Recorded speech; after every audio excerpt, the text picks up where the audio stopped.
Le 21 mars 1944, matin, Ukraine occidentale. Terrain boisé à 32 km de la ville de Ternopol. Le mécanicien-conducteur Visnetsov regardait à travers le triplex de la fente d'observation de son T-34 et voyait ce qu'aucun tankiste ne devait voir s'il voulait rester en vie. 12 tigres allemands, 12 monstres d'acier de 56 tonnes, armés de canons de 88 mm, qui perçaient le blindage du char soviétique à une distance de 2000 mètres, comme un couteau dans du beurre. Son T-34 pesait 32 tonnes, blindage de 45 mm à l'avant, canon de 76 mm. Dans les manuels, on appelait cela un char moyen. En pratique, contre les tigres, on appelait cela un cercueil. Visnetsov était seul.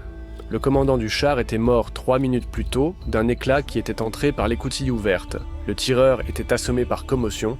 Le chargeur tentait d'arrêter le sang du radio à qui on avait arraché le bras gauche. Ils étaient tombés dans une embuscade pendant un raid de reconnaissance. La liaison était coupée. Les renforts, s'ils venaient, étaient à 7 km, 12 contre 1. 12 équipages de 5 hommes chacun, 60 tankistes allemands contre un seul mécanicien-conducteur soviétique qui restait l'unique membre valide de l'équipage. Visnetsov fit pivoter le char à gauche, le moteur rugit. Les chenilles mordirent la terre ukrainienne humide. Il comprit qu'il avait 8 minutes, peut-être 9, avant que les chars allemands ne referment définitivement l'anneau et ne criblent son T-34 de leurs longs canons depuis une distance sûre. Et alors, le mécanicien-conducteur Visnetsov fit ce qui n'était dans aucun règlement, aucune instruction, aucun manuel tactique de l'armée rouge. Il commença à se déplacer en spirale à vitesse maximale autour de l'ennemi. Ce qui se passa dans les 8 minutes 23 secondes suivantes changea la doctrine des chars soviétiques pour toujours. La manœuvre que Visnetsov exécuta dans le désespoir, sauvant sa vie et celle de ses camarades blessés, 6 mois plus tard était enseignée dans toutes les écoles de chars de Moscou à Vladivostok. Mais le matin du 20 et 21 mars, Visnetsov ne le savait pas. Il ne savait qu'une chose: dans quelques secondes, les tireurs allemands attraperaient par tort son char dans le réticule de leur viseur, et alors tout serait fini. Le sergent-chef de la garde Dmitri Fyodorovitch Visnetsov, 27 ans, originaire de la ville de Gorki, où avant la guerre il travaillait comme chauffeur, sur la ligne d'autobus numéro 8. Visnetsov conduisait l'autobus depuis 4 ans, de 1937 à 1941. En ces 4 ans, il n'eut jamais d'accident, ne reçut jamais d'amende, ne fut jamais en retard sur un trajet de plus de 3 minutes. Il fut appelé en octobre 41. En raison de son expérience de conduite, il fut envoyé directement à l'école de chars à Kazan. La formation dura 3 mois, au lieu des 6 réglementaires. La guerre exigeait des hommes. En février 42, Visnetsov était déjà assis au levier d'un vrai T-34 sous Kharkov. De février 42 à mars 44, 24 mois de service au front. Visnetsov participa à 32 combats, changea 4 chars. Les 3 précédents furent torches détruits, 2 fois brûlés, 1 fois commotionnés, blessé à l'épaule gauche par un éclat. Décoré de la médaille pour bravoure en août 42 pour avoir sauvé l'équipage d'un char détruit sous le feu ennemi. Visnetsov n'était pas un héros au sens classique. Il ne se ruait pas à l'attaque le premier, ne criait pas de slogan, ne rêvait pas de l'étoile d'or. Il était un conducteur méthodique, calculateur, qui connaissait sa machine aussi bien qu'autrefois il connaissait son autobus. Chaque levier, chaque son du moteur, chaque particularité de la transmission et de la suspension. Les commandants appréciaient Visnetsov pour sa fiabilité, les camarades pour son calme. Au combat, quand les obus éclatèrent autour, quand dans le char régnait le fracas et la puanteur de la poudre, quand la mort était à 2 mètres ou à 20 secondes, Visnetsov restait toujours concentré. Ses mains ne tremblaient pas sur les leviers, sa voix ne se brisait pas dans l'interphone, il faisait son travail. Avant la guerre, Visnetsov avait une femme, Maria, infirmière de l'hôpital municipal. Ils se marièrent en 1939, pas d'enfants, ils n'eurent pas le temps. Maria fut évacuée vers l'Oural à l'automne 41, écrivait des lettres. Visnetsov reçut la dernière lettre d'elle en janvier 44. Elle écrivait qu'elle travaillait à l'hôpital, qu'elle l'attendait, qu'il se reverrait obligatoirement après la victoire. Visnetsov portait cette lettre dans la poche de poitrine de sa tunique. Il la relisait après les combats, quand il restait vivant alors que d'autres non. La lettre lui rappelait. Pourquoi était-il là? Pourquoi chaque jour montait-il dans un cercueil d'acier de 32 tonnes et allait-il tuer ou être tué? Dans l'équipage du char, Visnetsov servait avec le commandant, le lieutenant Krotov, 23 ans de Saratov, tireur, sergent-chef Petoukov, 20 ans de Voronej, chargeur, soldat Nosov, 19 ans de Tambov, radio, soldat Shilov, 21 ans de Ryazan.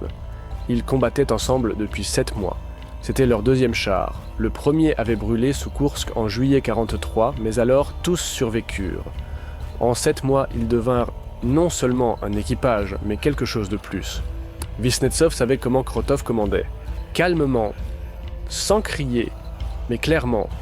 Il savait que Petoukov visait lentement, mais avec précision.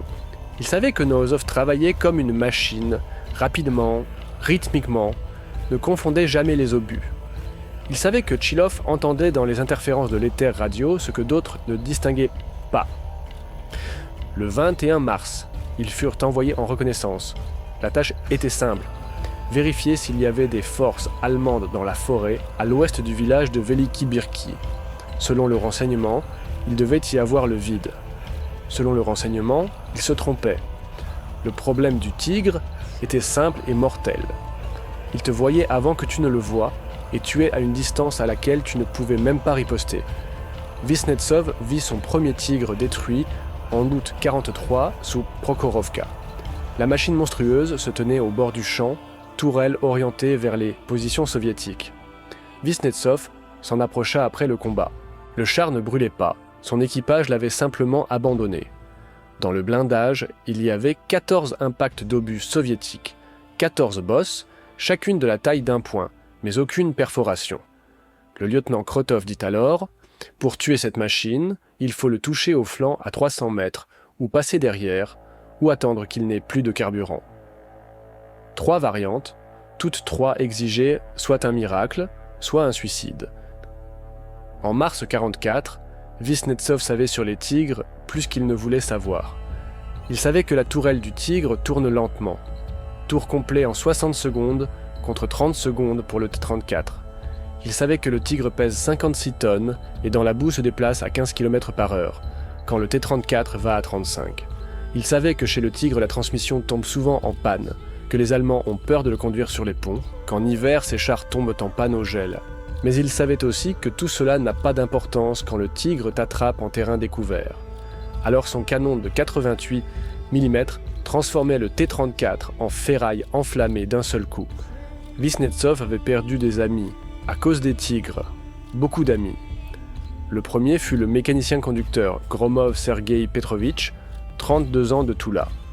Ils s'étaient rencontrés à l'école de chars à Kazan, voyagèrent dans le même train vers le front, servaient dans le même bataillon. Gromov mourut le 23 juillet 1943 sous Prokhorovka. Son T-34 brûla 18 minutes. Personne ne survécut. Visnetsov vit comment cela arriva. Ils allaient à l'attaque dans la compagnie, 9 chars. Devant apparurent trois tigres. Le commandant de compagnie ordonna de faire demi-tour et de se replier. Il n'y avait pas de sens à attaquer de front. Gromov tourna le premier. Son char allait à vitesse maximale. Les chenilles soulevaient la poussière. Il avait presque échappé, encore 200 mètres jusqu'au ravin où il aurait pu se couvrir. L'obus toucha l'arrière. Visnetsov vit l'éclair, puis un nuage de fumée noire. Le char de Gromov s'arrêta. Du compartiment moteur sortit une flamme. Les écoutilles ne s'ouvrirent pas. Visnetsov comprit alors que l'équipage à l'intérieur était déjà mort du choc ou du feu. Le deuxième fut le commandant de char Bourmistrov, lieutenant Alexandre Ivanovitch, 25 ans de Moscou. Cultivé, lettré. Avant la guerre, il étudiait à l'Institut des ingénieurs des transports. Bourmistrov mourut le 27 janvier 1944 près de Ouman. Son char tomba dans une embuscade. 4 tigres tiraient de derrière une colline. Bourmistrov tentait de manœuvrer, mais en champ ouvert contre 4 chars lourds, la manœuvre était inutile. Le troisième obus toucha la tourelle. L'explosion de la soute à munitions déchira le char de l'intérieur. Les 3e, 4e et 5e furent l'équipage du char Lesnik, commandant Saveliev, tireur Kouliakov, chargeur Romanov, radio Beliaïev Mécanicien-conducteur Zaïtsev. Tous les 5 moururent simultanément le 8 mars 1944 près de Proskourov. 2 tigres attaquèrent leur char des 2 côtés. Le premier obus perça le flanc gauche, le second le droit. Le char s'arrêta, commença à brûler. Les écoutilles ne s'ouvrirent jamais. En 24 mois de guerre, Visnetsov vit la mort de 73 tankistes soviétiques. Il ne les connaissait pas tous personnellement. Certains, il ne les vit que morts. Corps calcinés qu'on sortait des machines détruites. Mais chacun des 73, il s'en souvenait. Visage, nom, circonstances de la mort. De ces 73 morts, 41 furent tués par des tigres. 41 tankistes. 8 équipages complets plus un incomplet. Le problème était la distance. Le tigre ouvrait le feu à 1500 mètres. À cette distance, le T-34 ne pouvait percer son blindage frontal. Pour avoir une chance, il fallait s'approcher à 500 mètres. Mais sur ces 1000 mètres qu'il fallait parcourir sous le feu, les tireurs allemands avaient là le temps de faire 4 à 5 tirs. 4 à 5 tirs contre un char. Chaque obus pesait 10 kg.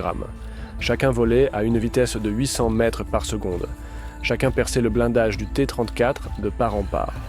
La doctrine soviétique des chars disait d'attaquer les tigres en masse. Si l'adversaire a 3 chars lourds, lance-leur 9 chars moyens. S'il en a 5, lance en 15. La tâche, se rapprocher à tout prix. Les 5 à 6 premiers chars périront, mais les restants perceront à la distance de tir efficace. Sur le papier, cette doctrine fonctionnait. En réalité, cela signifiait que sur 3 tankistes attaquant des tigres, 2 ne revenaient pas. Visnetsov connaissait les mathématiques de la guerre. Il n'était pas stratège, n'était pas tacticien, mais il savait compter. En 7 mois de service dans un équipage avec Krotov, leur compagnie perdit 18 chars. 18 machines, 90 hommes d'équipage. De ces 90, 64 moururent, 27 furent blessés, 29 restèrent vivants et indemnes. Visnetsov était parmi ces 29, jusqu'à présent. Il ne savait pas pourquoi il avait survécu. Chance, maîtrise, volonté de Dieu. Il n'était pas religieux. Mais dans le char, quand les obus éclataient autour, quand les éclats tintaient sur le blindage comme la grêle sur un toit de tôle, même les non-croyants commençaient à prier. Le matin du 21 mars, Visnetsov se réveilla, se lava à l'eau froide de la gourde, déjeuna de biscuits et de lard, but du thé chaud dans une gamelle. Il reçut sa mission de combat. La mission était standard, reconnaissance en force. Un char, leur T-34, devait ratisser la forêt à l'ouest du village de Veliki Birki. Selon les données de la reconnaissance au sol, les Allemands s'en étaient retirés 3 jours plus tôt. Il fallait vérifier. Le lieutenant Krotov sourit quand il entendit la mission. Un char en reconnaissance dans une forêt.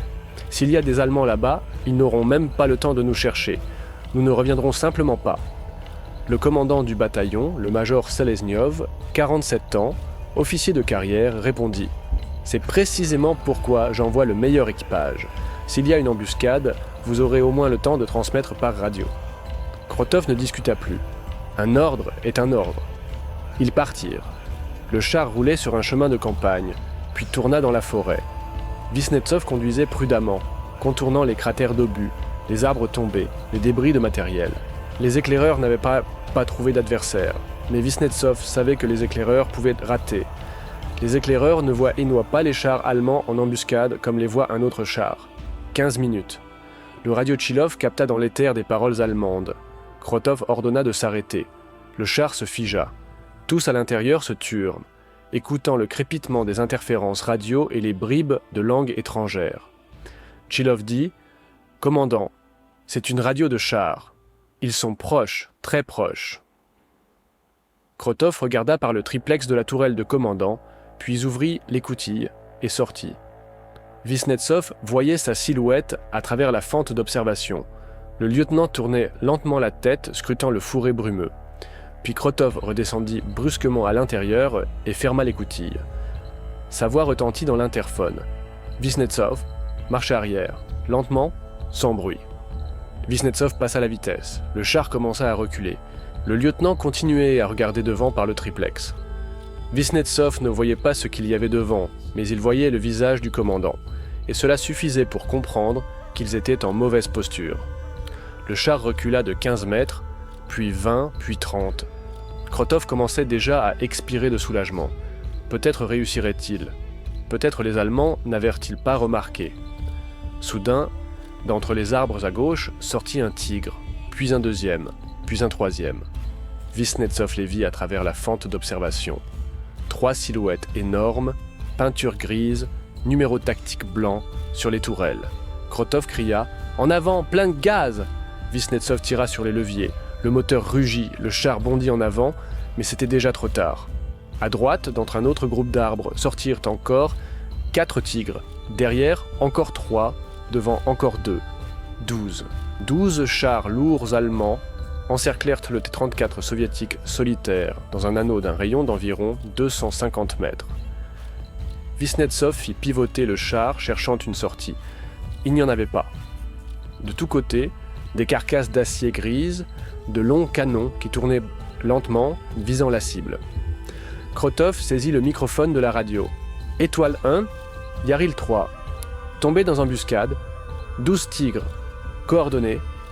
Il n'eut pas le temps de donner les coordonnées. Un obus explosa à 10 mètres à gauche du char. L'onde de choc secoua la machine. Des éclats tambourinèrent sur le blindage. Le deuxième obus passa au-dessus de la tourelle. Coupe à l'antenne. Krotov jura. Liaison perdue. Chilov, répare l'antenne. Chilov rampa vers l'écoutille du radio, l'ouvrit, sortit pour atteindre les débris de l'antenne sur le toit de la tourelle. Le troisième obus explosa à 5 mètres à droite. Un éclat de la taille d'une paume entra par l'écoutille ouverte et frappa Chilov à l'épaule gauche. Le choc fut tel qu'il arracha le bras. Chilov cria et retomba à l'intérieur du char. Le sang gicla sur les parois du compartiment de combat. Le chargeur Nosov se précipita vers lui, tentant d'arrêter l'hémorragie. Le tireur Petukov était assis derrière la visée mais ne pouvait tirer. Le char bougeait, la visée sautait, et les tigres étaient trop loin pour un tir assuré. Le lieutenant Krotov se tenait sorti de l'écoutille de la tourelle de commandant, tentant d'évaluer la situation. Visnetsov voyait ses jambes devant lui. Le quatrième obus explosa à 2 mètres devant le char. La terre jaillit en colonne. Visnetsov vira instinctivement à droite, contournant le cratère. Le char s'inclina en franchissant l'irrégularité. Le 5e obus frappa exactement à l'endroit où se trouvait le char une seconde plus tôt. Si Visnetsov n'avait pas tourné, l'obus aurait touché le flanc. Krotov cria « Visnetsov, ils ajustent leur tir, il faut bouger. Ne reste pas sur place. » Visnetsov n'avait pas l'intention de rester. Il menait le char en zigzag, contournant les arbres, changeant de vitesse, changeant de direction, mais il comprenait que cela ne sauverait pas. Les tireurs allemands sont expérimentés, ils tirent méthodiquement, corrigeant le tir. Maintenant, ils ajustent. Dans 1 minute, ils toucheront.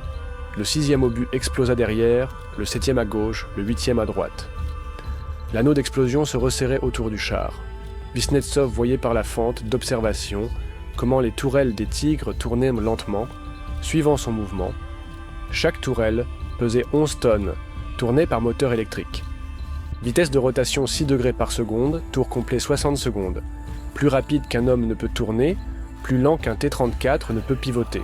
Le 9e obus griffa le toit de la tourelle, laissant un sillon profond dans le blindage sans le percer. Le 10e frappa le sol directement sous la chenille. Le char fut soulevé.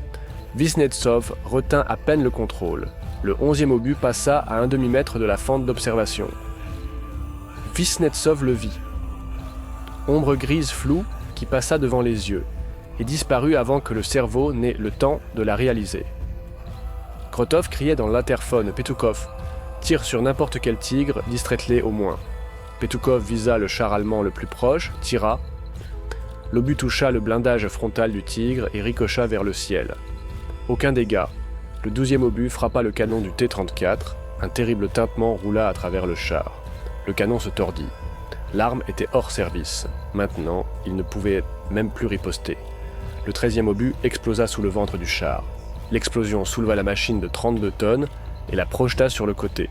Le char tomba sur son flanc gauche, puis revint avec fracas sur ses chenilles. À l'intérieur, tout se mélangea. Vosnetsov se cogna la tête contre la fente d'observation. Le sang coula dans ses yeux. Le 14e obus toucha l'arrière du char, arracha la plaque de blindage arrière, perfora le compartiment moteur. Le moteur cala. Le char s'arrêta. Et c'est alors qu'à 8 heures du matin, le 21 mars 1944 se produisit ce à quoi personne ne s'attendait. Le moteur redémarra. Vosnetsov tourna la clé de démarrage une fois, 2 fois, 3 fois. Le moteur toussa, éternua, rugit. L'obus avait endommagé le radiateur, détruit une partie du système d'alimentation, mais n'avait pas tué le moteur. Le char O3-4. Vosnetsov fit rugir le moteur au maximum, engagea la première vitesse. Le char bondit en avant. Le 15e obus allemand passa à côté, là où une seconde auparavant se tenait le char immobile. Le lieutenant Krotov se pencha hors de l'écoutille pour mieux voir la situation. Le 16e obus explosa à 3 mètres du char. Un éclat toucha Krotov à la poitrine. Le lieutenant retomba dans la tourelle. Vosnetsov se retourna. Le commandant gisait sans bouger. Le sang inondait le plancher du compartiment de combat. Petukov criait « Commandant blessé, Nosov, aide !» Mais Nosov ne pouvait pas aider. Il comprimait le moignon de Tchilov, essayant d'empêcher le radiotélégraphiste de se vider de son sang. Vosnetsov resta seul. Un seul membre d'équipage valide, un homme contre 12 chars, 60 ennemis, 72 tonnes de blindage allemand et des canons de 88 mm. Il pouvait se rendre, arrêter le char, sortir, lever les mains. Peut-être les Allemands les épargneraient, peut-être les blessés seraient envoyés à l'hôpital. Peut-être la guerre pour Vosnetsov se terminerait dans un camp de prisonniers de guerre, et il rentrerait chez lui auprès de Maria après la victoire. Peut-être, ou les Allemands les fusilleraient simplement tous, ou les blessés mourraient en route vers la captivité. Vosnetsov ne pensait pas à cela. Il pensait à autre chose. Il pensait que les tigres étaient lents. La tourelle tourne à 6 degrés par seconde. Le char pèse 56 tonnes. Sur terrain accidenté, la vitesse maximale 20 km/h, alors que le T-34 pèse 32 tonnes. Vitesse maximale sur terre 35 km/h. La tourelle tourne à 12 degrés par seconde. Vosnetsov était conducteur. Il avait conduit un autobus 4 ans dans les rues de la ville. Il savait ce qu'était une manœuvre à grande vitesse. Il savait ce qu'était contourner un obstacle sans ralentir. Il savait ce qu'était tourner si brusquement que les passagers s'accrochent aux barres. Et il savait que si on bouge vite, si on change constamment de direction, si on ne laisse pas l'adversaire viser, Vosnetsov fit rugir le moteur, tourna le char vers la gauche, donna plein gaz. Le T-34 bondit en avant à 8 heures du matin. Vosnetsov conduisait le char en arc, contournant l'anneau des tigres allemands, vitesse 32 km/h, le maximum qu'il pouvait extraire du moteur endommagé. Les tigres se tenaient à environ 250 mètres les uns des autres, formant un anneau irrégulier d'environ 600 mètres de diamètre. La forêt les empêchait de se rapprocher. Arbres, ravins, troncs abattus.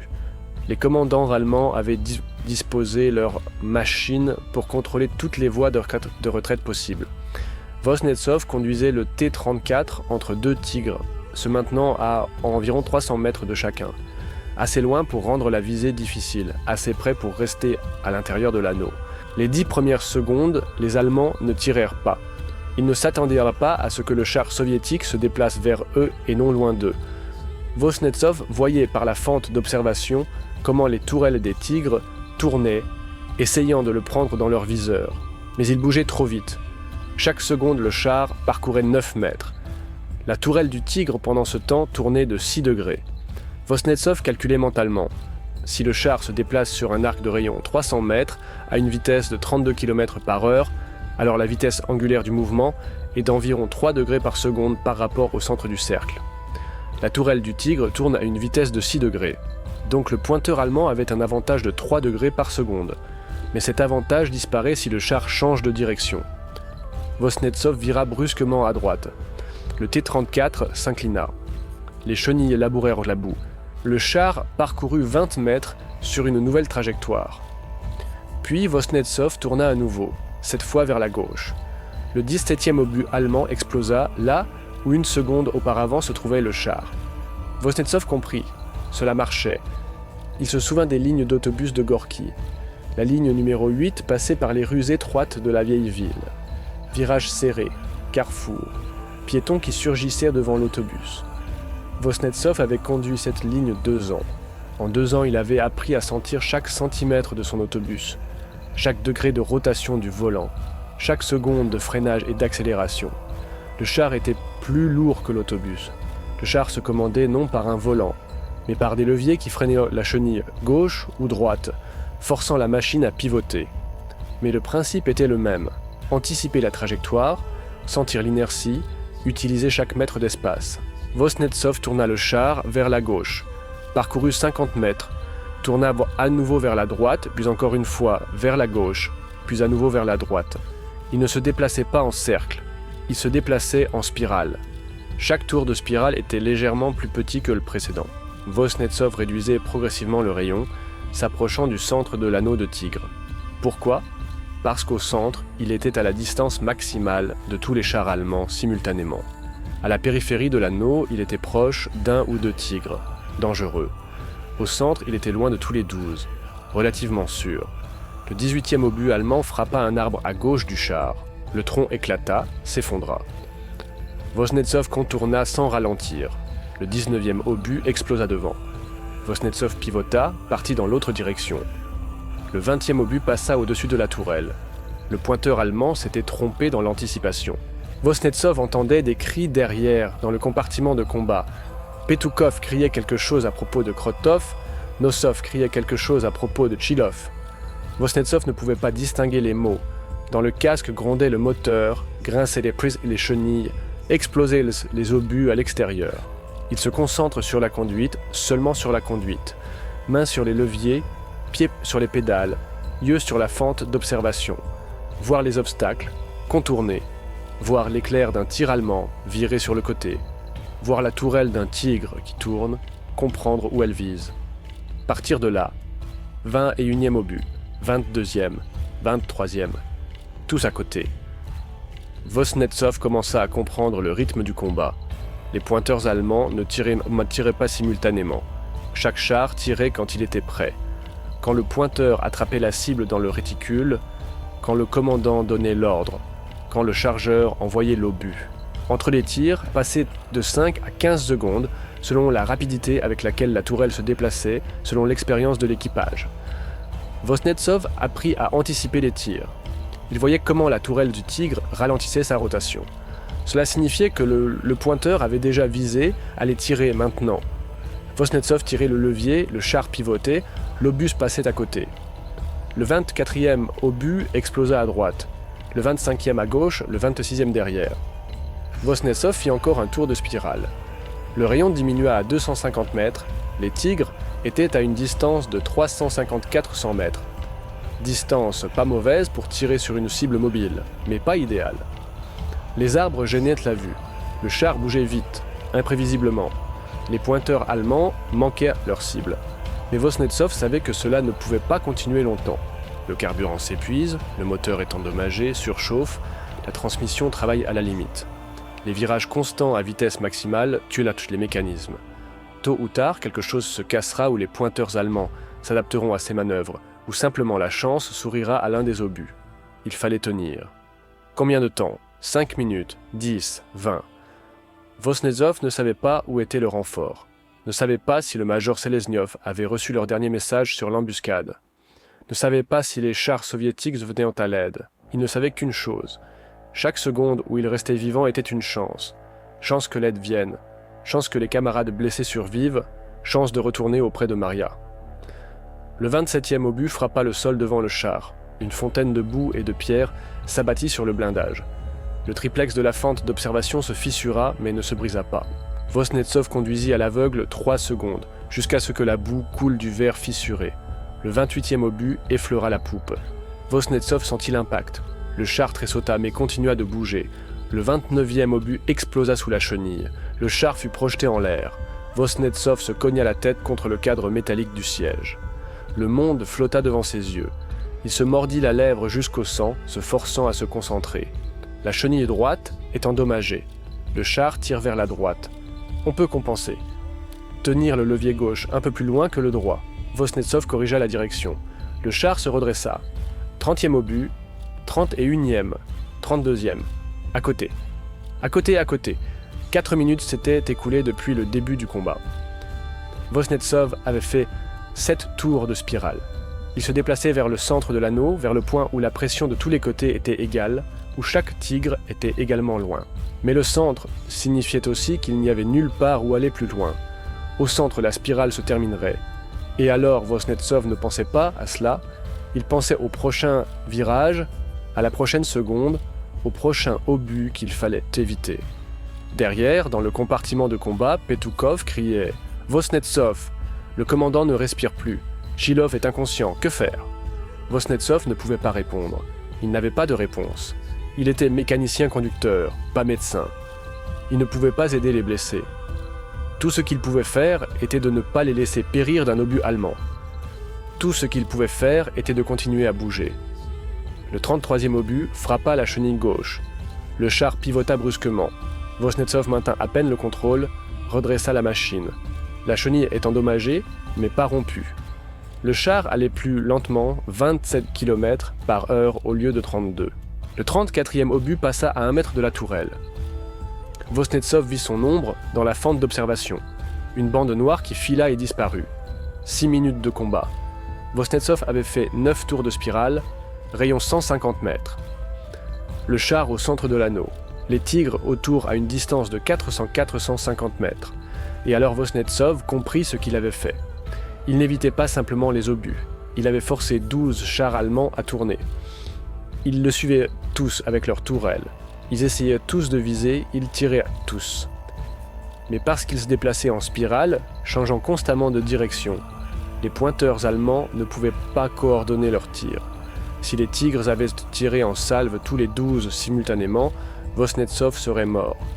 12 obus auraient couvert une zone de 50 mètres de rayon. Où qu'on tourne, on tombe sous l'un d'eux. Mais ils ne tiraient pas en salve. Chaque char tirait seul quand il était prêt. Et parce que Vosnetsov changeait constamment de direction, chaque pointeur allemand devait constamment corriger sa visée. Dès que la tourelle du tigre finissait presque sa rotation, Vosnetsov partait dans l'autre direction et la tourelle devait tourner en arrière. Les tankistes allemands poursuivaient une ombre. 35e obus, 36e, 37e, tous à côté. Vosnetsov ne se réjouissait pas. Il était trop épuisé pour se réjouir. Les mains tremblaient de la tension constante sur les leviers. Le dos faisait mal à cause des secousses, la tête éclatait du grondement du moteur. Dans le char, il faisait chaud, 40 degrés, peut-être plus. Vosnetsov était tout en sueur, la sueur inondait ses yeux, gênait la vue. Mais il continuait à conduire le char. Virage à gauche, virage à droite, encore à gauche, encore à droite. Spirale. Spirale sans fin. 8 minutes de combat. Vosnetsov entendit un nouveau son. Pas le grondement des obus, pas le rugissement du moteur. Un autre son, lointain, familier. Le son des moteurs de chars soviétiques. Il regarda dans la fente d'observation à droite, puis à gauche. Rien. Puis il regarda en arrière par la fente dans la plaque de blindage arrière. Là, entre les arbres, à 300 mètres, se déplaçaient des silhouettes. Basses, rapides, silhouettes familières. T-34, 8 pièces, une compagnie. Le renfort était arrivé.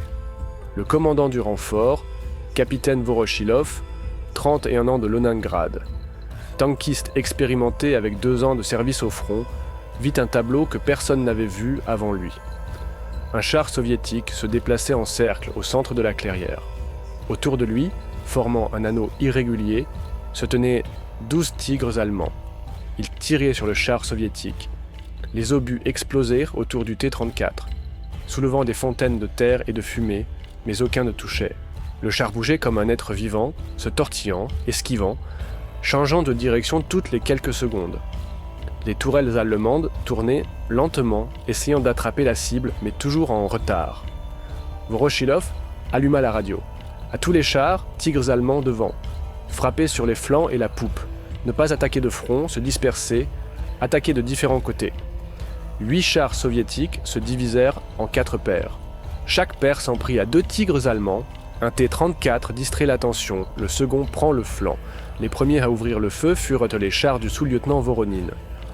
2 T-34 attaquèrent le tigre qui se tenait au bord sud de l'anneau. Voronin allait de front, distrayant le pointeur allemand. Son coéquipier, le sergent Frolov, prit le flanc gauche. Le tigre tourna sa tourelle sur Voronin, tira. L'obus toucha le blindage frontal du T-34, ricocha vers le haut. Le char de Voronin s'arrêta, le mécanisme de rotation de tourelle se bloqua, mais cela donna 3 secondes à Frolov. Frolov visa le flanc du Tigre, distance 280 mètres. Le flanc du char allemand, 80 mm de blindage. L'obus du T-34 perçait un tel blindage à 300 mètres. Tir, impact, l'obus perfora le flanc, explosa à l'intérieur. Le Tigre s'arrêta. De la fumée sortait des écoutilles. Premier char allemand mis hors de combat. Vosnetsov vit l'explosion. Il comprit, le renfort n'était pas seulement arrivé, il attaquait. Il n'était pas seul, mais il ne pouvait pas s'arrêter. Les Tigres tiraient toujours sur lui. Maintenant, il tirait aussi sur les chars soviétiques, qui attaquaient par les flancs. Les commandants allemands se trouvèrent dans une situation difficile. Continuer à tirer sur le char au centre ou se retourner vers la nouvelle menace. Une partie des Tigres continua à tirer sur Vosnetsov. Une partie se retourna vers le renfort. Le 38e obus frappa un arbre près de Vosnetsov. Le tronc s'effondra, bloqua le passage. Vosnetsov vira à gauche, contourna. Le 39e obus explosa là où il était une seconde auparavant. Le deuxième Tigre se retourna sur le char du lieutenant Kazakov, tira, toucha le char de tête. Le T-34 de Kazakov prit feu. L'équipage sauta des écoutilles, courut vers la forêt. Mais le coéquipier de Kazakov, le sergent Larionov, prit la poupe du deuxième Tigre, tira d'une distance de 170 mètres. L'obus perfora le blindage arrière, toucha le moteur. Le Tigre s'enflamma. Deuxième char allemand détruit. Le troisième Tigre tourna sa tourelle sur le char du capitaine Vorochilov. Vorochilov allait de front, couvrant les siens. Le pointeur allemand tira. L'obus toucha la chenille droite du T-34 de Vorochilov, la rompit. Le char s'arrêta, se tourna de côté. Le quatrième Tigre acheva le char de Vorochilov d'un deuxième tir. L'obus perfora le flanc, fit exploser les munitions. Le T-34 vola en morceaux. Mais pendant ces 5 secondes, deux autres chars soviétiques, du sergent-chef Dubov et du sergent junior Ermakov, prirent les flancs des 3e et 4e Tigres. 2 tirs, 2 impacts, 2 perforations. Les 3e et 4e chars allemands brûlaient. 10 minutes de combat, 4 Tigres détruits, 8 restaient. Mais la compagnie soviétique avait aussi subi des pertes. Le char de Vorochilov détruit, le char de Kazakov touché, 6 T-34 contre 8 Tigres. Vosnetsov continuait à se déplacer en spirale. Maintenant, autour de lui, c'était le chaos. Les obus explosaient, les chars brûlaient, la fumée couvrait tout. Il voyait la fente d'observation, les éclairs des tirs, les silhouettes des chars, les langues de flammes. Il ne pouvait pas comprendre qui tirait, qui sur qui était ami, qui était ennemi. Il bougeait simplement. À gauche, à droite, en avant, encore à gauche. Spirale. Constamment en spirale.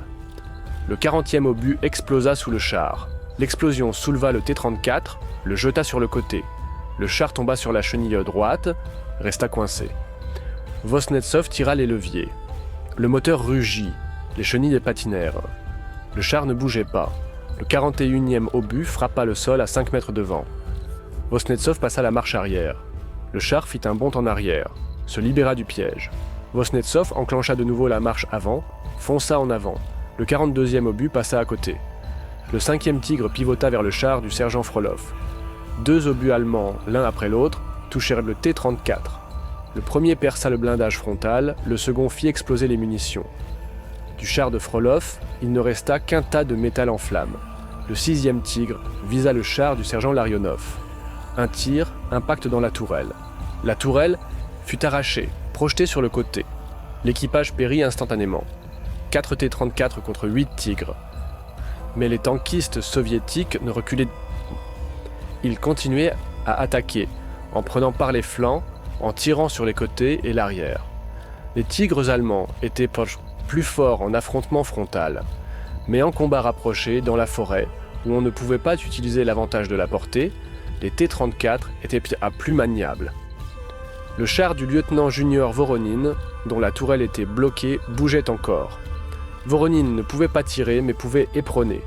Il fit pivoter le char et fonça à pleine vitesse sur le 5e Tigre. Le commandant allemand vit l'attaque, ordonna au pointeur de tourner la tourelle, mais c'était trop tard. Le T-34 percuta le flanc du Tigre à une vitesse de 35 km/h. Le choc fut terrible.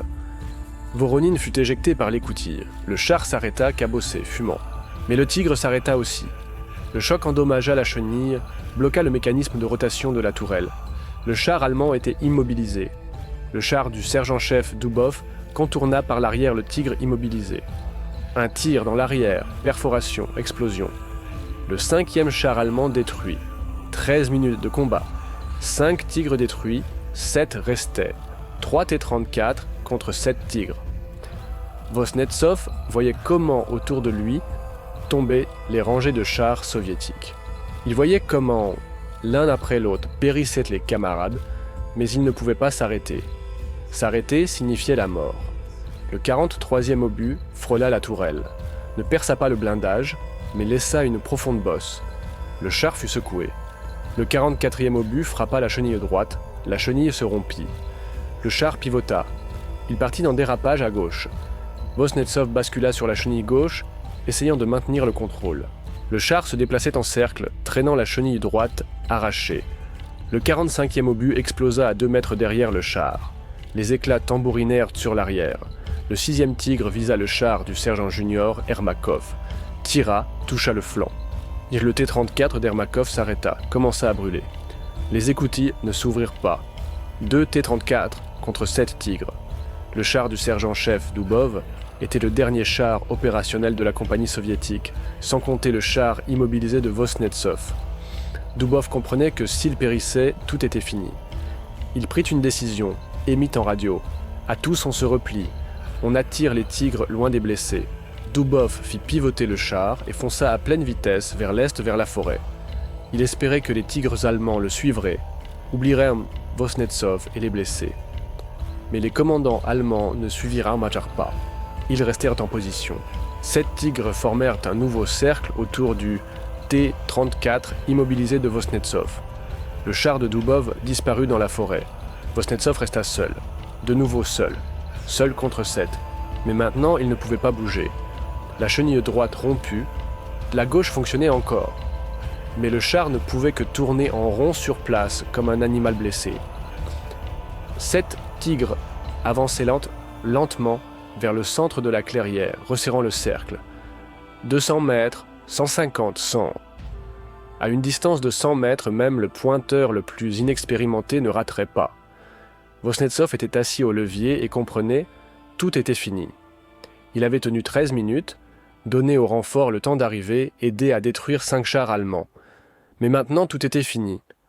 Il se retourna. Dans le compartiment de combat gisaient les blessés. Le lieutenant, Krotov immobile, ne respirait pas. Mort. Le radiotélégraphiste Tchilov sans connaissance, probablement mort d'hémorragie. Mort ou mourant? Le pointeur Petukov tenait sa tête. Commotionné, mais vivant. Le chargeur Nodov était assis, adossé au mur. Pâle, en sang, mais vivant. 2 vivants, 2 morts. Vosnetsov ouvrit l'écoutille du mécanicien conducteur, sortit, leva les mains. 7 Tigres s'arrêtèrent. Et les tourelles étaient dirigées vers le T-34. Les canons regardaient Vosnetsov. Il attendait. Peut-être les Allemands accepteraient-ils la reddition. Peut-être le fusilleraient-ils. Peut-être. Un des Tigres ouvrit l'écoutille. Un officier allemand, en sortit, grand, en uniforme noir de tankiste avec des jumelles sur la poitrine. Il regarda Vosnetsov, puis leva la main, montrant « Sors ». Vosnetsov sortit du char, sauta au sol, leva les mains plus haut. L'officier allemand s'approcha, s'arrêta à 10 mètres, regarda Vosnetsov, puis le char. Puis de nouveau Vosnetsov. L'officier parlait en allemand. Vosnetsov ne comprenait pas. Mais le ton n'était pas menaçant, plutôt surpris, respectueux. L'officier montra le char, puis la clairière où gisaient les débris du combat, puis de nouveau Vosnetsov. Dis quelque chose. Vosnetsov ne comprit pas les mots, mais comprit le sens. Tu as fait cela seul. Seul contre 12. Vosnetsov hocha la tête. L'officier allemand le regarda longuement, puis lentement leva la main à sa casquette, fit le salut. Vosnetsov ne savait que faire. C'était un ennemi. Un ennemi qui avait essayé de le tuer pendant 13 minutes. Un ennemi qui avait tué Krotov et Tchilov.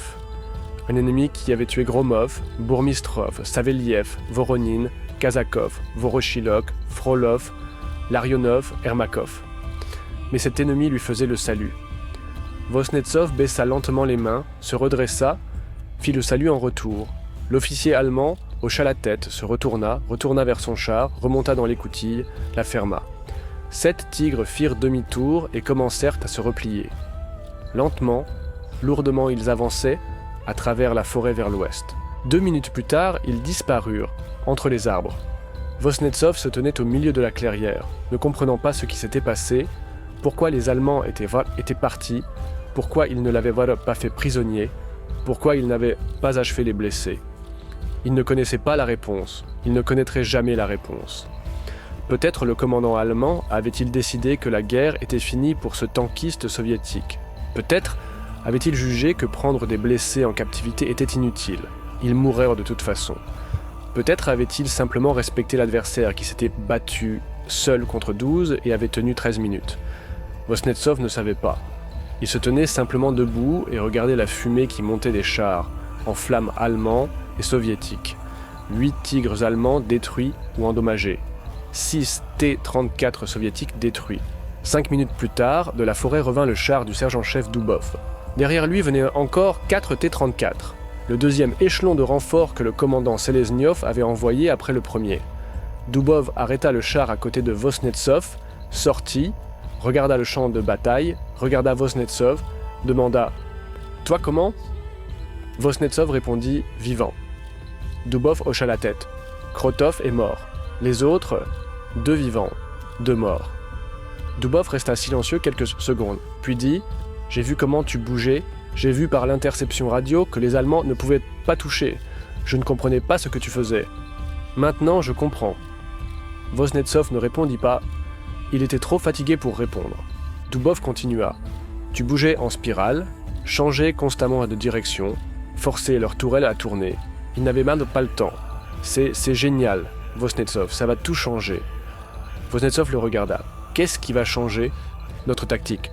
La façon dont nous combattons les tigres. Tu viens de montrer que même contre des forces supérieures, on peut survivre si on bouge correctement. Pas de front, pas droit, mais en spirale. Constamment en spirale. » Vosnetsov ne comprit pas alors le sens de ces mots. Il était trop épuisé pour comprendre. Il s'assit simplement par terre à côté de son char et ferma les yeux. Le 22 mars 1944, état-major de la 32e brigade blindée de la garde, 18 km à l'est de Ternopol. Le commandant Seleniov était assis à une table dans l'abri qui servait de poste de commandement. Devant lui gisaient les rapports sur le combat d'hier. Les chiffres n'étaient pas réconfortants. 6 chars T-34 détruits, encore 3 endommagés. 17 tankistes tués, 9 blessés, contre 8 tigres allemands détruits et 4 endommagés. Aux critères de la guerre, c'était un succès. Échanger 6 chars moyens contre 8 chars lourds. Un bon marché, mais Selezniov ne se réjouissait pas. Il connaissait ces 17 tués, connaissait leurs noms, visages, histoire. Le capitaine Vorojilok, commandant de compagnie, tankiste très expérimenté, 2 ans de front, décoré de l'ordre de l'Étoile Rouge. Mort. Le lieutenant junior Kazakov, 22 ans, 3 mois au front, montrait de grandes promesses. Mort. Le lieutenant Krotov, commandant du char de reconnaissance, officier calme, méthodique, mort. Et encore 14 noms, 14 vies qui se sont terminées le 21 mars dans la forêt piège des Grandes Birki. Mais il y avait une personne qui avait survécu.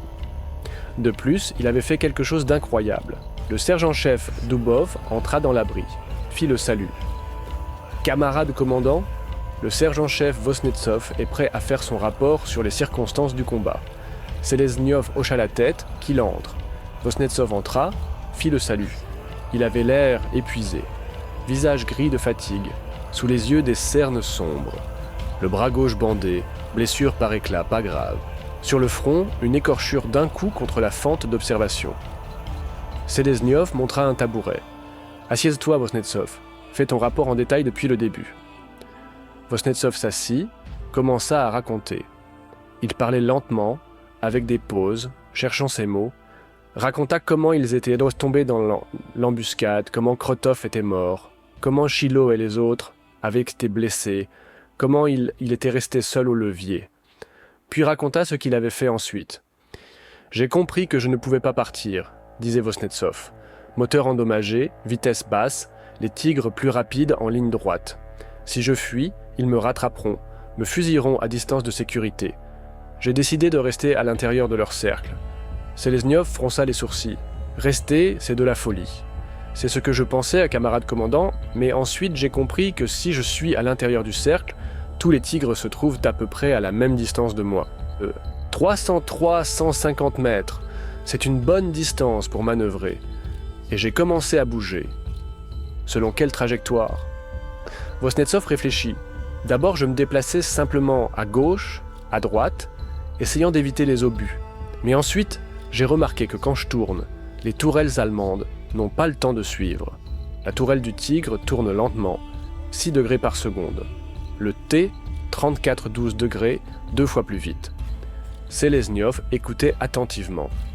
Vosnetsov continua. J'ai compris que si je bouge en cercle en changeant constamment de direction, les pointeurs allemands devront constamment corriger la visée. Ils n'auront pas le temps de viser.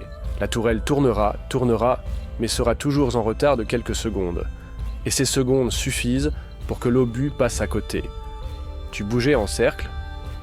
Pas exactement, camarade commandant, en spirale. Je réduisais progressivement le rayon, me déplaçant vers le centre du cercle. Au centre, j'étais au maximum loin de tous les tigres simultanément. Cela me donnait plus de temps de réaction. Selezniov se renversa sur le dossier de sa chaise, regarda la carte qui était posée sur la table, prit un crayon, dessina un cercle, puis dessina à l'intérieur une spirale du bord vers le centre. « Comme ça ?» demanda-t-il.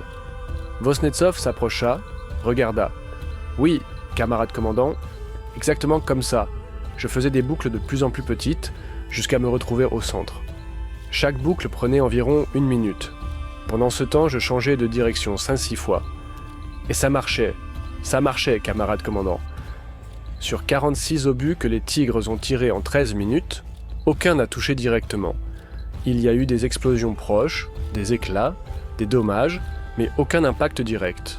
Selezniov resta silencieux quelques secondes, puis demanda « Le sergent-chef Doubov a dit que tu avais fait ça intuitivement, pas selon le règlement, pas selon les instructions, tu as simplement inventé sur le moment. » Vosnetsov hocha la tête. « Parfaitement, camarade commandant. Dans le règlement, ça n'est pas écrit. Je travaillais comme chauffeur d'autobus avant la guerre à Gorki, sur la 8e ligne. Rues étroites, beaucoup de virages. J'avais l'habitude de sentir la machine, d'anticiper la trajectoire. Dans le char, c'est pareil, sauf qu'au lieu de virages, il y a des obus. » Selezniov se leva, s'approcha de la fenêtre de l'abri, regarda le parc de chars où se tenaient les T-34 survivants. « Vosnetsov, dit-il sans se retourner, tu comprends ce que tu as fait ? Survécu, camarade commandant. Non, tu as montré que contre les tigres, on peut se battre, non seulement par la masse et les sacrifices, on peut se battre par la manœuvre, par le cerveau. Un T-34 sans soutien, sans puissance de feu, a tenu 13 minutes contre 12 chars lourds. C'est impossible selon tous les manuels, mais tu l'as fait. » Vosnetsov restait silencieux. Selezniov se retourna. « Je transmettrai ton rapport plus haut à l'état-major de l'armée. Que les généraux décident de quoi en faire, et toi vas te reposer. Tu l'as mérité. » Vosnetsov fit le salut, sortit. Selezniov se rassit à la table, prit une feuille blanche, commença à écrire un rapport à l'état-major de la 23e armée. 3 jours plus tard, le rapport atterrit sur la table du général-major Pavlov, chef d'état-major de la 23e armée. Pavlov lut, fronça les sourcils, convoqua le commandant Selezniov. Le 25 mars, état-major de l'armée, ville de Proskhorov. Le général-major Pavlov, 53 ans, militaire de carrière, participant de la guerre civile. 3 blessures, 2 ordres du drapeau rouge. Était assis à une table massive dans une ancienne demeure qui servait maintenant d'état-major. Devant lui se tenait le commandant Selezniov. « Camarade commandant, » commença Pavlov, « j'ai lu votre rapport sur les actions du sergent-chef Vosnetsov. Franchement, je n'y crois pas. Un char contre 12 tigres, 13 minutes. Aucun impact direct. Ça ressemble à un conte de fées. » Selezniov se redressa. « Camarade général-major, j'ai des témoins. Le sergent-chef Doubov a vu le combat de côté. Le pointeur, le chargeur de l'équipage de Vosnetsov confirme dans ses déclarations. Les blessés ont survécu, on peut les interroger. Je les interrogerai, mais d'abord je veux comprendre comment c'est techniquement possible. La tourelle du Tigre tourne lentement, c'est vrai, mais pas si lentement qu'un pointeur allemand expérimenté ne puisse toucher une cible mobile à 300 mètres. D'autant plus quand il y a 12 de ces pointeurs. Camarade général-major. Vosnetsov ne bougeait pas droit, il changeait constamment de direction. Toutes les 3-5 secondes, un virage. Les pointeurs allemands n'avaient pas le temps de corriger la visée. Pavlov prit un crayon, dessina un schéma, montrait la trajectoire de mouvement. Seleniov s'approcha de la table, prit le crayon, dessina une spirale, comme ça, du bord du cercle vers le centre, chaque boucle plus petite que la précédente, changement constant de direction. Pavlov regarda le schéma, puis regarda Selesniov. C'est inhabituel, pas selon le règlement. Parfaitement, camarade général-major. Dans le règlement, ça n'existe pas. Vosnetsov a inventé lui-même. En combat, il a inventé ou c'est arrivé par hasard. Il dit qu'il a analysé la situation, compris la faiblesse des chars ennemis, rotation lente de la tourelle, utilisé son point fort, vitesse et maniabilité du T-34. C'était une décision consciente, pas un hasard. Pavlov resta silencieux, regardant la spirale sur le papier, puis dit « Si c'est vrai, camarade commandant, alors votre sergent-chef a inventé une nouvelle tactique. Une tactique qui peut sauver des centaines de vies. Mais j'ai besoin de preuves. J'ai besoin de voir que ça marche non pas une fois, mais de manière répétable. Que proposez-vous, camarade général-major? Une expérience, un exercice. Prenez plusieurs chars. Que Vosnetsov enseigne sa manœuvre à d'autres mécaniciens conducteurs. Ensuite, nous mènerons un combat d'entraînement, nos chars contre les nôtres, imitation de tigre. Si la manœuvre fonctionne aux exercices, alors elle fonctionne. Sinon, c'est que Vosnetsov a simplement eu de la chance. Selesniov hocha la tête. Parfaitement, j'organise. Le 1er avril 1944, sur le polygone à 30 km de Proskhorov, eurent lieu les premiers exercices. Vosnetsov enseignait à 5 mécaniciens conducteurs sa manœuvre. Il expliquait « L'essentiel est de ne pas maintenir une vitesse et une direction constante. Le tireur allemand calcule l'anticipation. Il voit où tu te diriges et tire là où tu seras dans une seconde. Si tu changes de direction toutes les 3-4 secondes, son calcul devient faux. L'obus arrive là où tu n'es déjà plus. » Les mécaniciens pilotes écoutaient, hochaient la tête. Mais Vosnetsov voyait des doutes dans leurs yeux. L'un d'eux, le sergent Korolev, 29 ans, 1 an et demi de front, demanda « Camarade sergent-chef, comment comprendre qu'en tournée, y a-t-il un système ?» Vosnetsov réfléchit. Un système. Regarde la tourelle du char ennemi. Si la tourelle ralentit sa rotation, cela signifie que le tireur a presque visé. Tourne immédiatement. Si la tourelle tourne rapidement, cela signifie que le tireur te cherche encore. Tu peux maintenir le cap encore 1 ou 2 secondes. Et s'il y a plusieurs tourelles, 12 comme tu en avais, alors regarde les plus proches. Celles qui sont près sont plus dangereuses. Les plus éloignées, l'obus vole plus longtemps, plus de temps pour manœuvrer. Priorité aux menaces les plus proches. Un autre mécanicien pilote, le sergent junior Tikhonov, 23 ans, 8 mois de front, demanda « Et selon quelle trajectoire exactement se déplacer? En cercle? En spirale. » « La spirale est les meilleure, répondit Vosnetsov. Si tu te déplaces en cercle d'un même rayon, les tireurs allemands peuvent anticiper ta position. La spirale est imprévisible. Chaque tour est plus court, le rayon est plus petit. L'ennemi ne sait pas où tu seras au moment suivant. Les exercices commencèrent le lendemain matin, 6 T-34 contre 4 chars allemands capturés, PZ-4, qui imitaient les tigres.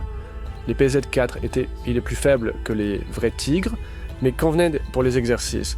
Ils avaient aussi une tourelle lente, Tash 6T-34 encerclée par 4 PZ-4. Les chars allemands tirent à blanc. Les juges enregistrent les impacts d'après la fumée et la trajectoire. Les mécaniciens pilotes soviétiques appliquent la manœuvre de Vosnetsov. La première tentative échoua. Le mécanicien pilote Korolev commença à tourner trop tôt, perdit de la vitesse, reçut 3 impacts en 2 minutes. La deuxième tentative fut meilleure. Le mécanicien pilote Tikhonov tint 5 minutes, reçut un impact. 3e, 4e, 5e tentative. Les résultats s'améliorèrent, mais personne n'atteignit les 13 minutes de Vosnetsov. Le général-major Pavlov, qui observait les exercices, dit « La manœuvre fonctionne, mais exige une maîtrise exceptionnelle. Tous les mécaniciens pilotes n'y arriveront pas. Vosnetsov répondit « Camarade général-major, c'est une question d'entraînement. J'ai conduit un autobus pendant 4 ans. J'étais habitué à sentir la machine. Les autres apprendront aussi. S'ils s'entraînent, combien de temps faut-il pour la formation ? 2 semaines d'entraînement intensif, peut-être 1 mois pour un mécanicien pilote moyen. » Pavlov hocha la tête. « Bien, je donnerai l'ordre d'inclure votre manœuvre dans le programme de formation des mécaniciens pilotes. Mais d'abord, il faut lui donner un nom. Chaque technique tactique doit avoir un nom. » Le major Seleznev proposa la spirale de Vosnetsov. Pavlov sourit. « Trop personnel, que ce soit simplement spirale. Ou non. » Attendez, la spirale de Vosnetsov sonne comme un terme classique, comme la boucle de Nesterov en aviation, que ce soit la spirale de Vosnetsov. Ainsi, la manœuvre reçut un nom officiel. Le 5 avril 1944, le général-major Pavlov adressa un rapport à l'état-major du premier front ukrainien avec la description d'une nouvelle technique tactique. Au rapport étaient joints des schémas, les résultats des exercices, les témoignages. Le 12 avril, le rapport arriva sur le bureau du maréchal Zhukov, commandant du premier front ukrainien. Zhukov lut, convoqua le chef du département opérationnel, le colonel Smirnov. Smirnov a lu sur cette manœuvre. « Exactement, camarade maréchal, j'ai lu. Ton opinion ?» Smirnov se tut, cherchant ses mots. « Camarade maréchal, théoriquement cela semble raisonnable. Utiliser l'avantage en vitesse de tourelle et en manœuvrabilité du corps contre les chars allemands lents. Mais pratiquement cela exige une maîtrise exceptionnelle, et cela ne fonctionne que dans certaines conditions. Terrain boisé, combat rapproché, quand les Allemands ne peuvent pas utiliser leur avantage de portée. C'est-à-dire pas une panacée. Pas une panacée, camarade maréchal, mais un outil supplémentaire dans l'arsenal. Entre les bonnes mains, dans la bonne situation, peut sauver des vies. » Zhukov hocha la tête. Inclure dans le programme de formation toutes les écoles de chars, toutes les unités d'instruction. Chaque mécanicien pilote doit connaître cette manœuvre. Pas nécessairement savoir l'exécuter à la perfection, mais connaître le principe. Exactement, camarade maréchal. Encore, trouvez ce sergent-chef, Vosnetsov. Proposez-le pour une récompense, ordre de la guerre patriotique de première classe, pour courage et ingéniosité au combat. En mai 1944, la spirale de Vosnetsov entra dans le programme d'enseignement de toutes les écoles de chars de l'armée rouge. Les instructeurs expliquaient aux élèves « La manœuvre s'applique lors d'un affrontement soudain avec des forces supérieures de l'ennemi à courte distance. Objectif : gagner du temps, attendre des renforts ou éviter la destruction. Le mécanicien pilote se déplace en spirale, changeant constamment de direction, ne permettant pas aux tireurs ennemis de viser. Principe clé : imprévisibilité de la trajectoire, vitesse élevée, observation constante des tourelles ennemies. La première application au combat de la manœuvre par d'autres équipages eut lieu le 23 mai 1944 près de Kovel. Une section de 3 T-34 tomba dans une embuscade de 5 panthères. Le commandant de section, le lieutenant Grigoriev, ordonna aux mécaniciens pilotes d'appliquer la spirale de Vosnetsov. 2 chars sur 3 tinrent 11 minutes jusqu'à l'arrivée des renforts. Le 3e char fut touché au bout de 4 minutes. Son mécanicien pilote perdit son sang-froid, commit une erreur, mais 2 sur 3 survécurent. Voilà. Selon l'ancienne tactique, tous 3 seraient morts en 2-3 minutes. 2e application. Le 7 juin, près de Loutsk, une compagnie de 9 T-34 rencontra 7 tigres sur une route forestière. Le commandant de compagnie ordonna de se disperser et d'appliquer la manœuvre. 6 mécaniciens pilotes exécutèrent sans l'ordre. 3 d'entre eux tinrent assez longtemps pour que l'artillerie arrivée puisse frapper les positions allemandes. La compagnie perdit 4 chars au lieu de 9. 3e, 4e, 5e application. Les résultats variaient, mais la tendance générale était claire. La manœuvre ne fonctionne pas toujours, pas pour tous, mais fonctionne assez souvent pour sauver des vies. En juillet 1944, les statistiques montraient que les équipages de chars appliquant la spirale de Vosnetsov lors d'un affrontement soudain avec de lourds chars allemands avaient 37% de chances de survie en plus comparé aux équipages utilisant la tactique standard de repli direct ou d'attaque frontale. 37%, cela signifiait que sur chaque 100 équipages condamnés à mort, 37 survivaient grâce à la manœuvre de Vosnetsov. 37 équipages, 185 tankistes, 185 vies sauvées par une seule technique qu'un conducteur d'autobus de Gorki avait inventée dans un moment de désespoir sous le feu de 12 chars ennemis. En août, la manœuvre était connue de tous, des élèves des écoles de chars aux commandants de front. La spirale de Vosnetsov devint partie de la doctrine soviétique, des chars, une technique aussi obligatoire que l'utilisation correcte des abris, l'interaction avec l'infanterie, la coordination des actions en compagnie. Le commandement allemand apprit aussi la manœuvre, documents capturés, interrogatoire de prisonniers, analyse des combats. Tout cela montrait, les tankistes soviétiques appliquent une nouvelle tactique d'évitement. Les instructeurs allemands commencèrent à enseigner aux tireurs la contre-mesure. Tirer non pas là où le char est maintenant, mais là où il sera après le prochain virage. Anticiper, pas réagir. Mais anticiper la spirale est difficile. Chaque mécanicien pilote exécute la manœuvre à sa façon. L'un fait des virages brusques toutes les 3 secondes, l'autre des virages souples toutes les 5 secondes. Le troisième alterne virages brusques et souples. Anticiper la manière individuelle d'un conducteur spécifique pendant les quelques minutes que dure le combat est pratiquement impossible. À la fin de la guerre, la spirale de Vosnetsov était l'un des éléments de base de la formation des tankistes soviétiques. Les statistiques montraient que pendant 1 an et demi d'application de la manœuvre d'avril 1944 à mai 1945, la survie des équipages de chars soviétiques dans les affrontements avec les chars lourds allemands avait augmenté de 22%. 22% sur des dizaines de milliers d'affrontements, c'est des milliers de vies sauvées. Des milliers de tankistes qui rentrèrent chez eux auprès de leurs femmes, enfants, parents grâce au fait qu'un conducteur d'autobus de Gorki avait un jour imaginé comment survivre contre 12 tigres. Le 9 mai 1945, Berlin. Vosnetsov célébra le jour de la victoire au sein de son bataillon de chars à 15 km du Reichstag. Il avait survécu. Il avait traversé toute la guerre de mars 1942 à mai 1945. 3 ans et 2 mois. 47 combats, 6 chars. 5 avaient été touchés sous lui, mais chaque fois il survivait. 3 blessures, 4 commotions. 23 camarades d'armes étaient morts à ses côtés, mais il avait survécu. Quand les derniers canons tiraient, quand l'acte de capitulation était signé, Vosnetsov était assis sur le blindage de son char et pensait à ceux qui n'avaient pas vécu. À Krotov, Ochilov, à Gromov, Burmistrov, Saveliev, Voronin, Kazakov, Voroshilov, Frolov, Larionov, Ermakov, aux centaines d'autres dont il se souvenait des noms, dont il voyait les visages dans ses rêves. La guerre était finie. Vosnetsov était resté vivant, mais la vie ne serait plus jamais la même. Le 23 mai 1945, le sergent-chef de la garde Dmitri Fyodorovitch Vosnetsov fut décoré de l'ordre de la guerre patriotique de première classe. La cérémonie eut lieu à Berlin en présence du commandement du corps de chars. Le général-major Pavlov, qui commandait maintenant le corps de chars, remit personnellement la récompense. Camarade sergent-chef, votre manœuvre a sauvé des centaines, peut-être des milliers de vies. Vous avez prouvé que le tankiste soviétique gagne non seulement par la force, mais aussi par l'intelligence. Merci à vous au nom de tous ceux qui ont survécu grâce à votre trouvaille. Vosnetsov se tenait au garde à vous et ne savait que répondre. Il ne se sentait pas un héros. Il faisait simplement ce qu'il devait faire, survivre, combattre, rentrer à la maison.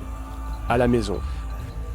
Vosnetsov fut démobilisé en juillet 1945. Il avait 28 ans. Musique. Il se sentait en avoir 50. Le 1er août 1945, Dmitri Vosnetsov rentra à Gorki. La ville avait changé. Les usines fonctionnaient à plein régime, mais il y avait moins d'immeubles d'habitation. Beaucoup de bâtiments détruits par les bombardements, les rues seules pleines d'invalides de guerre, de veuves, musique d'orphelins. Vosnetsov trouva son appartement. Il était occupé par une autre famille, des évacués de Leningrad. Les propriétaires le laissèrent passer la nuit. Il dit à moi que sa femme Maria était partie dans l'Oural en 1941 et n'était pas revenue. Vosnetsov se rendit dans l'Oural, trouva l'hôpital où travaillait Maria. On lui dit qu'elle était morte en janvier 1944, du typhus, enterrée au cimetière local. Vosnetsov se tenait devant sa tombe et pleurait. Pour la première fois de toute la guerre, il pleurait. Jamais quand des camarades mouraient, jamais quand il brûlait dans le char, jamais quand il était blessé. Mais maintenant, devant la tombe de sa femme qu'il n'avait pas vue depuis 4 ans, et ne reverrait plus jamais. La dernière lettre de Maria, qu'il avait reçue en janvier 1944, était toujours dans sa vareuse. Il la relisait dans les tranchées, dans le char, à l'hôpital. Elle écrivait « Mosho, je t'attends. Nous nous reverrons certainement après la victoire. » Ils ne se revirent pas. Vosnetsov retourna à Gorki, alla au dépôt d'autobus où il travaillait avant la guerre. On le reprit comme conducteur. La même ligne numéro 8, les mêmes rues étroites de la vieille ville, les mêmes virages qu'il connaissait par cœur. Il conduisit l'autobus pendant 32 ans, de 1945 à 1977. En 32 ans, pas un accident, pas une amende. Conducteur exemplaire. Il se remaria en 1947. Sa femme s'appelait Anna. Elle travaillait comme contrôleuse sur sa ligne. 2 enfants naquirent, un fils Vladimir et une fille, Maria. Il nomma sa fille en l'honneur de sa première femme. Vosnetsov ne raconta jamais la guerre à ses enfants. Quand il demandait, il répondait brièvement « J'ai combattu, je suis revenu ». C'est tout.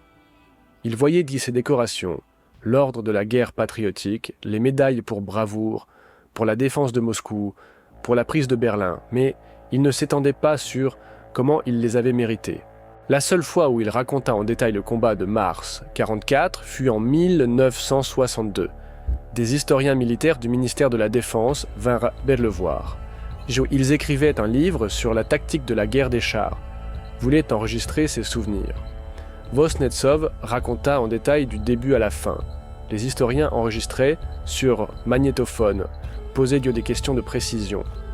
À la fin, l'aîné d'entre eux, le colonel Kravtsov, 54 ans, lui-même vétéran de guerre, dit « Camarade Vosnetsov, vous comprenez que votre manœuvre est étudiée dans toutes les académies de chars du monde. Pas seulement chez nous.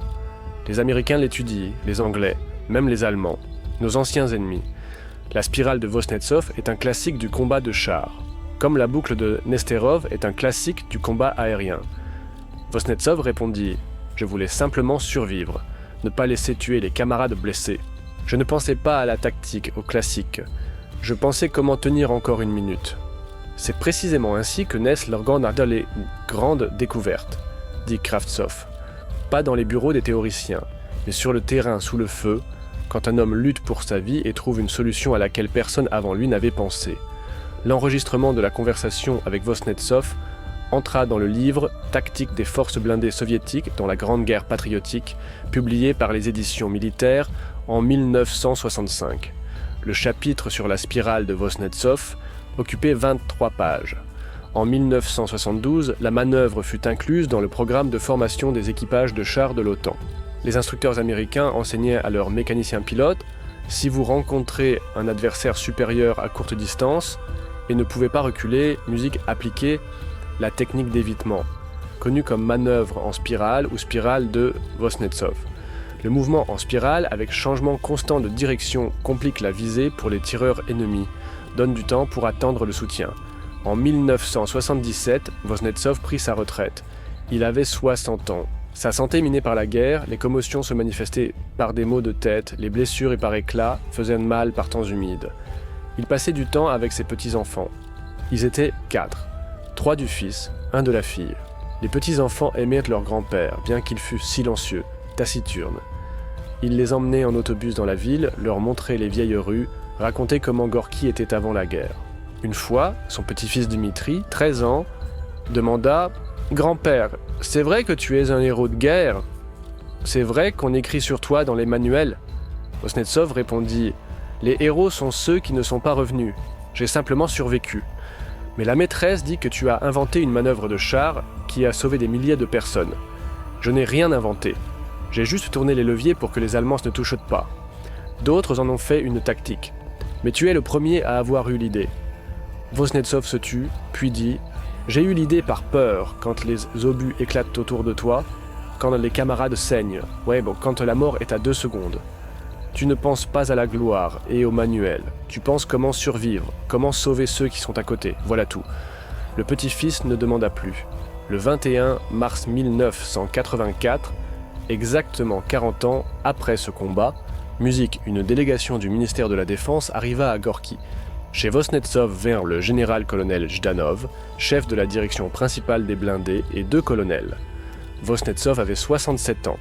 Il était assis dans un fauteuil, dans son appartement de 3 pièces, qu'il avait reçu comme vétéran de guerre. À côté était assise sa femme Anna, maintenant aux cheveux gris, 63 ans. Jdanov dit « Camarade Vosnetsov, aujourd'hui 40e anniversaire du combat dans lequel vous avez accompli un exploit. Le ministère de la Défense a décidé de perpétuer votre mémoire. Nous attribuons le nom de Vosnetsov à l'un des plus récents bataillons de chars du district militaire de l'Oural et nous voulons installer une plaque commémorative sur le bâtiment du dépôt d'autobus où vous avez travaillé. » Vosnetsov se taisait. Jdanov continua. « Nous voulons aussi vous inviter à Kiev sur le lieu de ce combat. On y installera un monument à l'équipage du lieutenant Krotov et à tous ceux qui sont morts le 21 mars 44. Vous viendrez ?» Vosnetsov hocha la tête. « Je viendrai certainement. » Le 5 mai 1984, 4 jours avant le jour de la victoire, dans la forêt à l'ouest de la ville de Ternopol, à l'endroit de ce combat, un monument fut inauguré, un obélisque de granit d'une hauteur de 6 mètres. Sur celui-ci sont gravés les noms lieutenant Krotov Nikolai Sergoyevitch, soldat Tchilov Piotr Ivanovitch, capitaine Vorochilov Yevgueni Alexandrovitch, sous-lieutenant Kazakov Stepan Mikhailovitch. Encore 15 noms.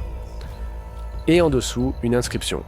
Ici, le 20 et 1 mars 1944, le sergent-chef Vosnetsov D.F. a appliqué pour la première fois une manœuvre tactique entrée dans l'histoire, sous le nom de spirale de Vosnetsov. Mémoire éternelle aux héros. Vosnetsov se tenait devant le monument dans son costume de parade avec ses décorations. Sa femme le tenait par le bras. Il avait des vertiges, son cœur défaillait. Autour se tenaient des vétérans, des militaires, des journalistes, des habitants locaux. Le général-colonel Jdanov prononça un discours sur le courage, l'ingéniosité, la maîtrise militaire. Vosnetsov écoutait et pensait à autre chose. Il pensait à Krotov, qui gisait quelque part ici, dans cette terre, à Chilov, qui s'était vidé de son sang sous ses yeux, à Voronine, qui avait été éjecté du char lors de l'assaut, à tous les 17 dont les noms sont gravés sur le granit. Quand on lui demanda de prononcer un discours, il s'approcha du microphone, regarda l'assemblée, garda le silence quelques secondes, puis dit « Je ne suis pas un héros. Les héros sont ici, sous cette pierre. J'ai simplement survécu. Ils sont morts pour que moi et d'autres puissions vivre. Je me souviens d'eux toute ma vie. Chaque jour, chaque nuit, ils viennent à moi dans mes rêves. Krotov, Tchilov, Vorochilov, tous. Ils demandent « Vosnetsov, es-tu toujours là-bas? Tournes-tu toujours les leviers? Évites-tu toujours les obus ?» Et je réponds « Oui, camarade, je suis toujours là-bas. Je serai toujours là-bas, le 21 mars 44, dans ce combat où vous êtes morts et où j'ai survécu. C'est ma malédiction et mon honneur. Vivre pour eux, me souvenir d'eux, ne pas laisser oublier. » Il se tut. Dans la foule, quelqu'un pleurait. Vosnetsov continua. « On dit que j'ai inventé une tactique. Non, je n'ai pas inventé. La guerre invente, la peur invente, le désir de vivre invente. J'ai simplement tourné les leviers. D'autres y ont vu un système, en ont fait une méthode, l'ont enseigné à des milliers de tankistes. Bien, qu'il en soit ainsi. Si ma peur et ma volonté de vivre ce jour-là ont sauvé quelqu'un par la suite, cela signifie que Krotov et Tchilov ne sont pas morts en vain. Cela signifie que leur mort avait un sens, et c'est tout ce que je peux dire. Merci. » Il s'éloigna du microphone. Sa femme le prit par le bras. Ils allèrent vers le monument. Vosnetsov déposa des fleurs aux pieds, resta silencieux, puis se retourna et s'en alla. Dmitri Fyodorovitch Vosnetsov mourut le 15 novembre 1991 à l'âge de 74 ans. Cause du décès, infarctus. Enterré au cimetière de Bougrovo, à Nijni Novgorod, anciennement Gorki. Aux funérailles, vinrent 200 personnes, familles, amis, collègues du dépôt, vétérans. Vinrent des militaires de la garnison locale, une garde d'honneur. Le cercueil fut recouvert d'un drapeau rouge, un orchestre militaire jouait, des salves furent tirées. Son petit-fils Dmitri prononça un discours. Mon grand-père était un homme simple, il conduisait un autobus. Il aimait sa famille. Il n'aimait pas parler de la guerre, mais la guerre était toujours avec lui, dans chaque rêve. dans chaque souvenir. Il l'a porté en lui 46 ans, de 1945 à 1991. Il a survécu physiquement, mais une partie de son âme est restée là-bas, dans ce combat, avec ceux qui ne sont pas revenus. Maintenant, il est avec eux. Enfin, il est avec eux. Après les funérailles, l'attaché militaire du ministère de la Défense remit à la famille une décoration posthume, l'ordre de l'Étoile Rouge pour contribution exceptionnelle au développement de la tactique militaire soviétique. La spirale de Vosnetsov est toujours enseignée dans les académies militaires du monde entier. En Russie, elle est incluse dans le programme de formation des mécaniciens conducteurs de chars et de véhicules de combat d'infanterie. Dans le manuel tactique des actions des forces blindées, édition 2020, un chapitre numéro 17 lui est consacré. Le manuel indique « Manœuvre de Vosnetsov », également spirale de Vosnetsov. Procédé tactique d'évitement du feu ennemi par déplacement en spirale avec changement constant de direction. Développé sur le terrain par le sergent-chef des F. Vosnetsov le 21 mars 1944. S'applique lors d'une confrontation soudaine avec des forces ennemies supérieures à courte distance. L'efficacité est confirmée par des données statistiques. Augmentation de la survie des équipages de 22 à 37% selon les conditions d'application et le niveau de préparation du mécanicien conducteur. Le même manuel présente le schéma de la manœuvre, cette même spirale que le général-major Pavlov dessina au crayon sur une feuille de papier en mars 1944. En 80 ans, elle n'a pas changé. La même trajectoire, le même principe. Le conducteur d'autobus de Gorky, qui désespéré, tournait les leviers du char sous le feu de 12 tigres, ne savait pas qu'il créait l'histoire. Il voulait simplement survivre, voulait sauver ses camarades blessés, voulait voir sa femme. Il a survécu. Les camarades furent de sauver. Il ne vit pas sa femme. Elle mourut pendant qu'il combattait. Mais sa manœuvre, née de la peur et de la volonté de vivre, sauva des milliers d'autres. Des milliers de tankistes qui appliquèrent Trodik la spirale de Vosnetsov et rentrèrent chez eux auprès de leurs femmes, enfants, parents. C'est cela le véritable héritage de la guerre. Ni les monuments, ni les décorations, ni les lignes dans les manuels, mais les vies. Les vies des sauvées. Les gens qui ont survécu parce que quelqu'un avant eux, désespéré sous le feu, a trouvé comment survivre. Dmitri Fyodorovitch Vosnetsov, conducteur d'autobus, mécanicien conducteur de chars, homme qui un jour fit tourner la spirale et changea l'histoire de la guerre des chars. On se souvient de lui, sa manœuvre vit, sa spirale tourne encore. Dans les chars d'entraînement sur les polygones, dans les simulateurs informatiques des académies militaires, dans la conscience de chaque mécanicien conducteur, qui sait que si tu es encerclé, si les forces sont inégales, si la mort est à 2 secondes, il y a un moyen de survivre. Tourne la spirale, change de direction, ne les laisse pas viser. Tiens encore 1 minute, encore une, l'aide viendra, tu survivras, comme a survécu Vosnetsov.